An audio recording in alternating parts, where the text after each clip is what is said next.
नमस्कार। आज हम कानून के एक बहुत ही बुनियादी लेकिन सबसे ज़रूरी सवाल को समझने जा रहे हैं।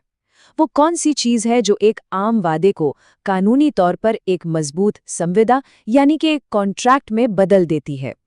इसकी शुरुआत हम एक बहुत ही मशहूर कानूनी पहेली से करेंगे। तो ये है वो सवाल। सभी संविदा करार होते हैं, लेकिन सभी करार संविदा नहीं होते। कानून की पढ़ाई में ये लाइन बार बार सामने आती है। चलिए, आज इसकी तह तक जाते हैं और समझते हैं कि एक मामूली से करार और एक कानूनी रूप से लागू होने वाली संविदा में आखिर फर्क क्या है। तो अपनी इस पहेली को सुलझाने के लिए हमें सबसे पहले इसकी नींव को समझना होगा, और वो नींव है करार। आखिर ये करार है क्या? ये बनता कैसे है? चलिए देखते हैं। भारतीय संविदा अधिनियम यानी इंडियन कॉन्ट्रैक्ट एक्ट की धारा 2E कहती है, हर एक वचन और वचनों का हर एक समूह जो एक दूसरे के लिए प्रतिफल हो, एक करार है। अब इसे अगर बिल्कुल आसान भाषा में समझें तो जब दो या दो से ज्यादा लोग एक दूसरे से कोई वादा करते हैं और उस वादे के बदले में कुछ लेन देन होता है, तो बस वही एक करार बन जाता है। देखिए, एक करार का जन्म बहुत ही सीधी सीधी प्रक्रिया से होता है। सब कुछ शुरू होता है एक प्रस्ताव से। मतलब एक व्यक्ति दूसरे के सामने कुछ करने या ना करने की अपनी इच्छा रखता है। फिर जब दूसरा व्यक्ति उस प्रस्ताव पर अपनी स्वीकृति यानी अपनी रजामंदी दे देता है, तो बस वो प्रस्ताव एक वचन बन जाता है, और यही वचन एक करार की बुनियाद है। यहाँ एक बात समझना बहुत जरूरी है। प्रस्ताव सिर्फ कुछ कहना भर नहीं है, ये एक साफ साफ पेशकश होती है जिसके पीछे का इरादा दूसरे व्यक्ति की हाँ हासिल करना होता है। जैसे अगर मैं कहूँ कि मैं अपनी ये किताब 500 रुपए में बेचना चाहता हूँ, तो ये एक प्रस्ताव है, क्योंकि मेरा मकसद सामने वाले की सहमति पाना है।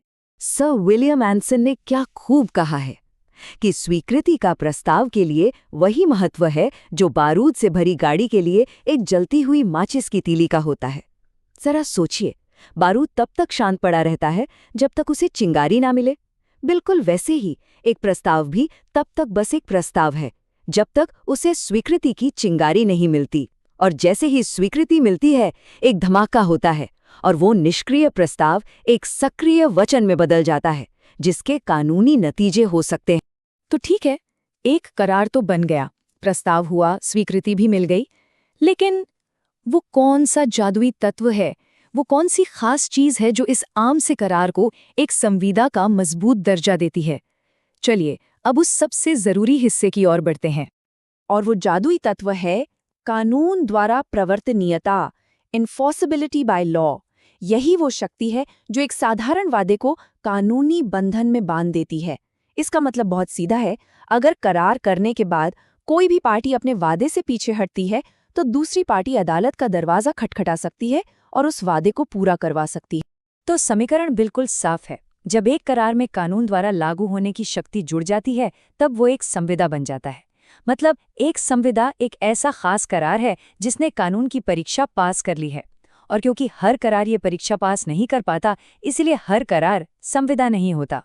तब सवाल उठता है कि ये कानूनी परीक्षा है क्या? इसके नियम कहाँ लिखे हैं?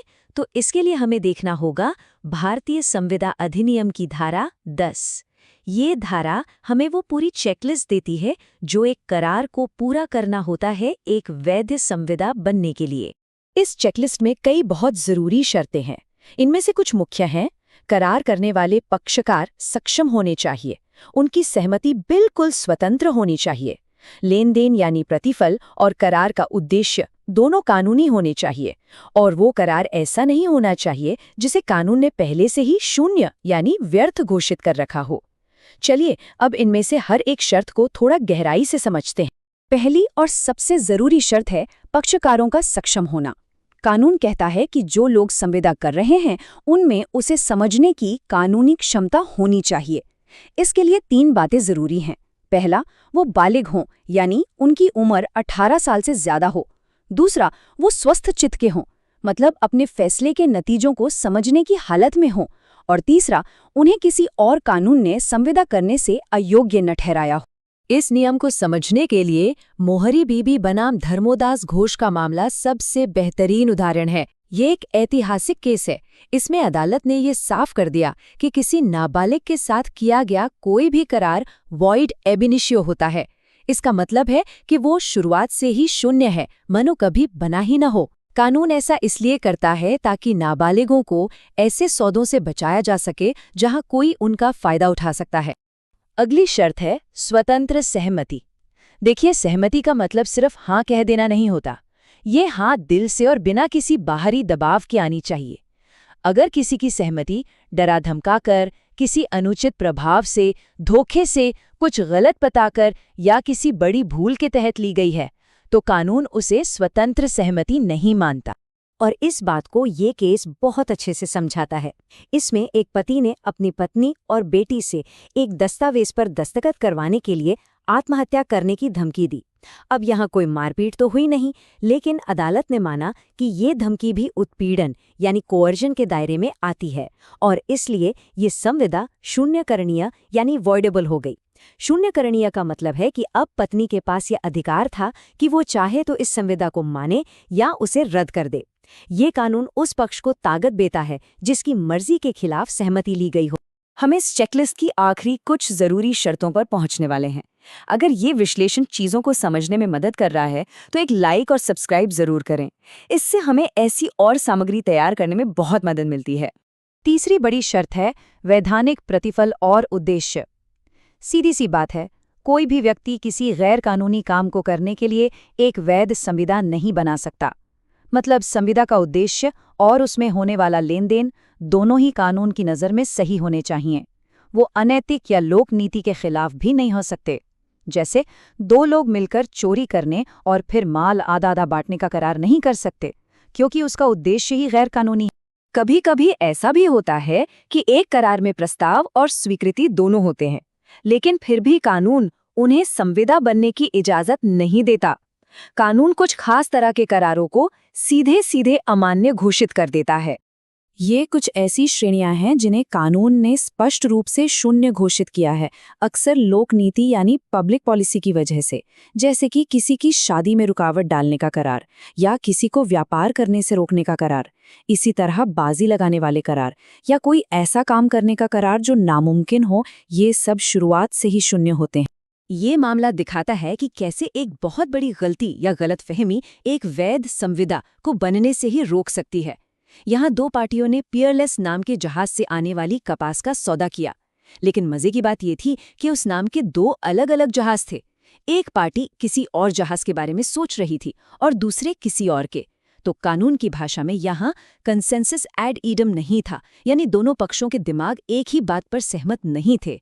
और जब ऐसी बुनियादी समझ ही न हो तो अदालत ने फैसला दिया कि उनके बीच कोई बाध्यकारी संविदा बना ही नहीं।